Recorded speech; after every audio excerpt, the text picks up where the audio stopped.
Assalamualaikum warahmatullahi wabarakatuh. Halo anak-anak, apa kabar? Masih semangat ya untuk belajar? Kali ini dalam pelajaran IPA kita akan mempelajari tentang organisasi kehidupan.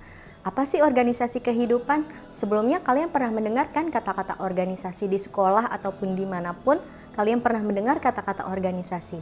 Nah, di sekolah kalian mendengar kata organisasi dalam OSIM. Nah, OSIM itu adalah organisasi siswa di mana siswa anggota OSIS berkumpul untuk melakukan kerja atau melakukan tugasnya untuk mencapai tujuan, visi, dan misinya. Begitu juga dengan organisasi kehidupan. Organisasi dalam suatu makhluk hidup, di dalam tubuhnya itu terdapat organisasi dari bagian-bagian tubuh untuk menjalankan fungsinya untuk dapat melakukan proses kehidupan. Nah, dalam organisasi kehidupan terdapat tingkatan organisasi kehidupan. Dari yang terkecil adalah sel. Sel merupakan unit terkecil dari suatu organisme atau suatu makhluk hidup. Nah, sel ini memiliki struktur dan memiliki fungsi tertentu. Berdasarkan jumlahnya terdapat uniseluler dan multiseluler. Nah, uniseluler ini adalah organisme yang tubuhnya terdiri dari satu sel tunggal. Artinya, sel tunggal adalah di mana organisme tersebut terdiri hanya satu sel yang menjalankan kegiatan proses kehidupan. Contohnya adalah bakteri. Nah, bakteri itu bisa hidup secara uniseluler karena hidup dalam satu sel itu sendiri. Nah, yang kedua adalah multiseluler. Multiseluler adalah organisme yang tubuhnya disusun oleh banyak sel. Contohnya tumbuhan, hewan, ataupun manusia yang tubuhnya itu terdiri dari banyak sel yang melakukan tugasnya atau fungsinya macam-macam ya, sesuai dengan proses kehidupan. Nah, selain berdasarkan jumlahnya, sel juga berdasarkan ada tidaknya membran inti dibagi menjadi dua, yaitu sel prokariotik dan sel eukariotik. Nah, sel eukariotik itu di mana di dalam sel itu terdapat inti sel yang di dalamnya terdapat materi genetik atau gen pembawa sifat yang di luarnya diselubungi oleh membran inti. Adanya membran inti inilah yang dikatakan sel tersebut dikatakan eukariotik.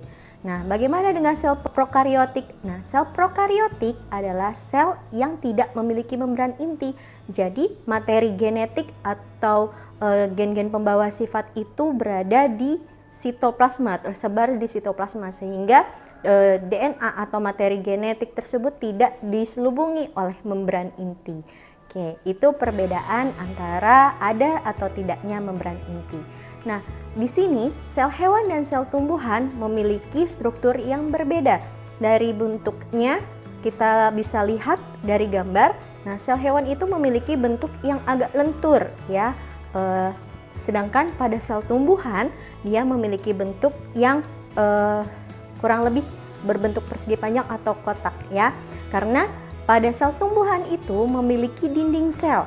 Nah, kalau kalian perhatikan tumbuhan di sekitar kalian itu, tumbuhan memiliki tubuh yang agak kokoh, keras ya, karena setiap selnya itu dilindungi atau diselubungi oleh dinding sel. Sedangkan pada sel hewan, dia tidak memiliki dinding sel, sehingga selnya itu bersifat lentur. Nah, kemudian sel memiliki struktur atau bagian-bagian sel di dalamnya yang memiliki tugas dan fungsi khusus yang disebut dengan organel. Nah, organel itu adalah organ-organ kecil yang ada di dalam sel. Yang pertama adalah inti sel. Nah, tadi pada sel eukariotik terdapat membran inti yang menyelubungi inti sel atau nukleus. Nah, di dalam nukleus terdapat materi genetik, di dalam nukleus terdapat nukleolus atau anak inti. Nah, anak inti berfungsi untuk membentuk komponen ribosom. Nah, kemudian yang kedua di dalam sel adalah sitoplasma. Sitoplasma dari kata sito artinya sel dan plasma artinya cairan. Jadi sitoplasma itu adalah cairan sel. Sitoplasma ini terdiri dari zat-zat seperti protein, glukosa, dan lipid dan lain sebagainya, di mana terjadi proses metabolisme di sitoplasma. Nah, kemudian yang ketiga adalah ribosom. Nah, ribosom tadi dihasilkan oleh nukleolus. Ya, dihasilkan oleh nukleolus, kemudian ribosom akan keluar dari pori-pori inti sel dan kemudian ribosom tersebut akan menempel di retikulum endoplasma. Nah, fungsi ribosom apa sih? Fungsi ribosom adalah untuk membentuk atau mensintesis protein. Nah, kemudian organel selanjutnya adalah retikulum endoplasma. Nah, retikulum endoplasma ini ada dua, yaitu retikulum endoplasma kasar dan retikulum endoplasma halus. Nah, retikulum endoplasma biasa disingkat dengan RE. Di sini berbeda antara retikulum endoplasma kasar ini ditempeli oleh ribosom, sedangkan retikulum endoplasma halus tidak ditempeli oleh ribosom. Nah, di sini retikulum endoplasma berfungsi untuk menyalurkan protein yang sudah dibuat oleh ribosom, kemudian oleh retikulum endoplasma protein tersebut akan dibawa keluar menuju badan Golgi.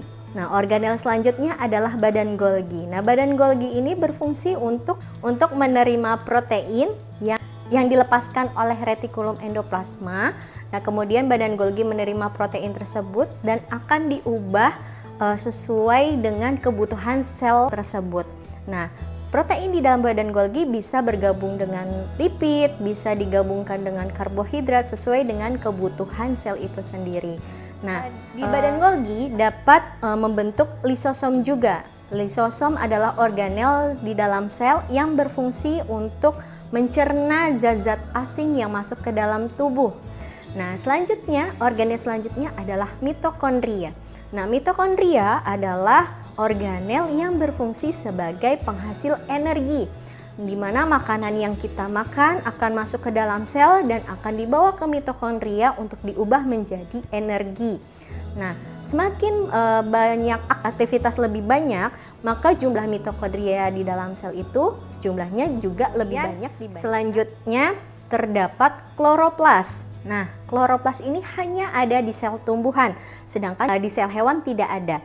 Ya, kloroplas memiliki zat pigmen hijau atau yang disebut dengan klorofil yang berfungsi untuk menangkap cahaya matahari, sehingga kloroplas itu berfungsi untuk melakukan fotosintesis di dalam sel tumbuhan.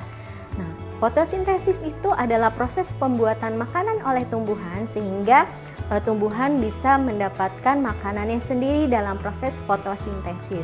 Bagaimana dengan hewan? Nah, hewan tidak dapat melakukan fotosintesis karena tidak memiliki klorofil atau tidak memiliki kloroplas di dalam selnya. Nah, yang selanjutnya adalah vakuola. Nah, vakuola pada tumbuhan ini berfungsi untuk menyimpan cadangan air atau menyimpan cadangan makanan. Itu adalah organel-organel yang terdapat di dalam sel. Nah, apakah semua organel tersebut terdapat pada sel hewan dan sel tumbuhan?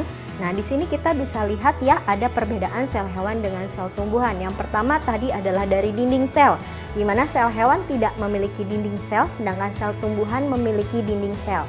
Ya, kemudian yang kedua adalah lisosom. Nah, lisosom yang berfungsi untuk mencerna atau menghancurkan zat asing yang masuk ke dalam sel. Sedangkan pada sel tumbuhan dia tidak memiliki lisosom. Nah, kemudian organel selanjutnya adalah sentriol. Nah, sentriol terdapat pada sel hewan tetapi di sel tumbuhan tidak ada. Nah, sentriol ini berfungsi untuk membantu proses pembelahan sel, ya. Kemudian yang keempat adalah kloroplas. Nah, di dalam sel hewan tidak terdapat kloroplas karena sel hewan tidak melakukan fotosintesis. Jadi kloroplas hanya ada di sel tumbuhan. Nah, itu adalah perbedaan sel hewan dengan sel tumbuhan. Oke, anak-anak, sampai sini dulu materi kita tentang organisasi kehidupan. Teruslah belajar dan terus gali ilmu. Semoga ilmu ini bermanfaat. Terima kasih. Wassalamualaikum warahmatullahi wabarakatuh.